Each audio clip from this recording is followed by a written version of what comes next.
All right, AMP1 students, we are going to talk about how our integumentary system repairs itself.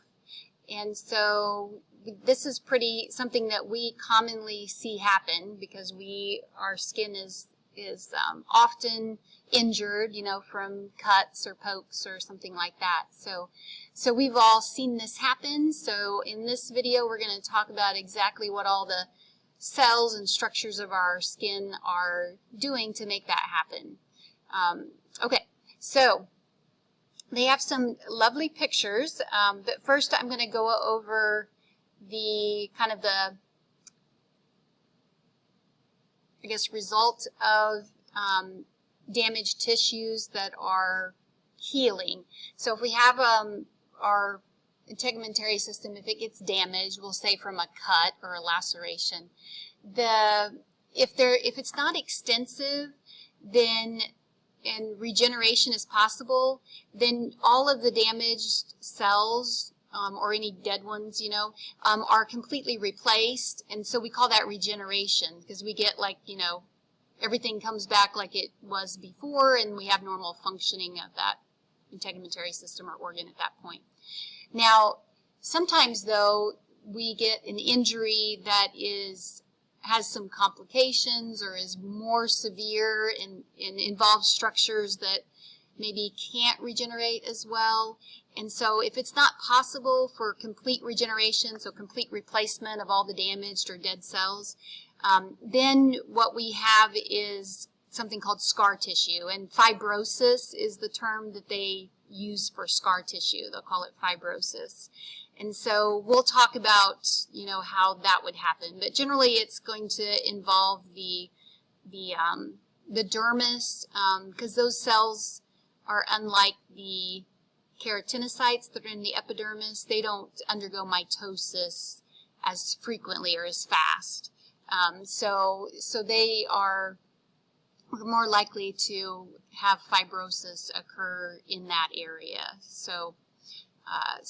But we can have, if we have a pretty significant damage to our epidermis and we can't get growth, regeneration of all those dead or damaged cells, then we can have fibrosis occur there too, and we'll get like not the normal structure, and our organ, the function of that part of the skin is a little less than it was before the injury. So, okay, so let's go through what happens when our skin heals. So I'm going to enlarge these and we're going to look at one at a time. So this is just a section of our skin like we have been looking at. It doesn't show every structure, especially all the accessory skin structures, but we do see the epidermis. You can see that pretty well, and the dermis, and we do have our blood vessels because they play a role in healing, so they're there. And then you can also see the hypodermis, or the subcutaneous layer too. So, all right, so we have, say we cut our skin, and we have a cut that will go through not only the epidermis and damage the cells in the epidermis, but also goes down into our dermis as well. So the first thing that will happen is we are going to get bleeding because it extended into the dermis, and so these blood vessels were cut open, and so blood is going to be released into that area. So, and that's not a bad thing. As long as we don't lose too much blood, that's not a bad thing, because then what happens is what's in the blood are the building blocks for healing this tissue, and for protecting the tissue in our bodies while it's healing. So we'll get a lot of proteins, and we'll get a lot of white blood cells that fight infection. They'll all come via this blood that is now pouring into our wound here. So that is a good thing. So, and you can kind of see, they call them leukocytes. This just means white blood cells. So that's what they're depicting there, is some white blood cells that have made it into this area because they're blood cells, so they came from the blood. And of course these are all, all the other components of the blood have proteins in them. There'll be some red blood cells, those kind of things. So, all right, so So that helps to bring all of our kind of building blocks for healing this tissue, and also our white blood cells that'll kind of protect everything while the healing is going on. So good thing that we got some bleeding going on. All right, the next step is that blood that filled up our wound here is going to clot. So once it's out of the blood vessel, the clotting mechanism, clotting cascade is activated. So it will form a clot, and so then it'll become more solid and not liquid. And so then we'll have this nice clot. And that's not a bad thing either, because that blood clot is kind of forming a not real strong, not a formidable barrier, but providing this kind of plug or barrier to the entrance of any more bacteria or any germs that want to try to get in here. And it kind of holding the edges of our wound kind of, together as well. So we get this nice little blood clot forming. Now we had a lot of damage to our cells. So you can see a lot of keratinocytes in the epidermis were damaged, and we got down in the dermis. So they call those cells in the dermis, they call them fibroblasts or fibrocytes. And those are the cells that make the collagen and elastin that's in the dermis. So they also got damaged. That's what these little cells are here, these little like squishy, they're kind of little small flat cells. So they call those fibroblasts. And then the other cells, the pink ones, and then these little ones with these kind of funky nucleuses, those are, they're using specific names, but those are also white blood cells. They're just different types of white blood cells. So all those white blood cells are there to clean up the mess, because there's going to be like cellular debris everywhere, pieces of cells laying around everywhere. So they'll come in and they'll essentially kind of like through endocytosis, they'll like take all those pieces of cell debris and break them down. And if there's any bacteria that maybe got in when that wound happened, then they'll take the bacteria into and break it down as well. And so it can't cause an infection. So that's what's going on.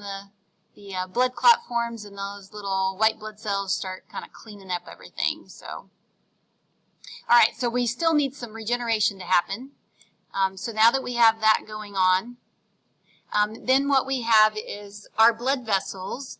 They're made up, the walls are made up of cells, and those cells will undergo mitosis, and then we will get the growth of more blood vessels into, and you'll notice like normally, here's our normal epidermis, it doesn't have any blood vessels, but in this case we are getting some blood vessels in that area around the keratinocytes, and that's because the keratinocytes that are here, they're going to need some more nutrients and oxygen, more than they could get just from, the blood vessels remaining in the dermis. So you get this growth of these blood vessels, and they're bringing all kinds of more nutrients and oxygen to these keratinocytes so they can start to undergo mitosis. Remember the stratum basal cells are what's undergoing mitosis. So they're going to need a lot more, so they're going to have to divide even more rapidly to try to heal this wound. So that's what they're doing. And so we start getting, from this area, you can notice that it's healing kind of from the inside going out. So we start getting these keratinocytes undergoing mitosis, and we'll get all these cells starting to join together and heal this part. And then we do have the fibroblasts down here. They're also undergoing mitosis. They don't do it as fast. They don't have as a high capacity for mitosis as the stratum basal cells that are in the epidermis, but they're also kind of undergoing mitosis. You can see more of them here, and they're producing more collagen and elastin fibers. So we're healing the dermis and the epidermis. And then the last step is the epithelium will eventually all come together and meet each other. So we have, mitosis going on over here, pushing the cells this way, and mitosis in the stratum basal layer going on over here and pushing the cells this way. So they'll eventually all meet together, and we'll get this healing of the epidermis. So it was completely regenerated with this wound. And then the connective tissue that's down here in the dermis, if if we had extensive damage and the fibroblasts, weren't able to, because their mitosis or cell division isn't as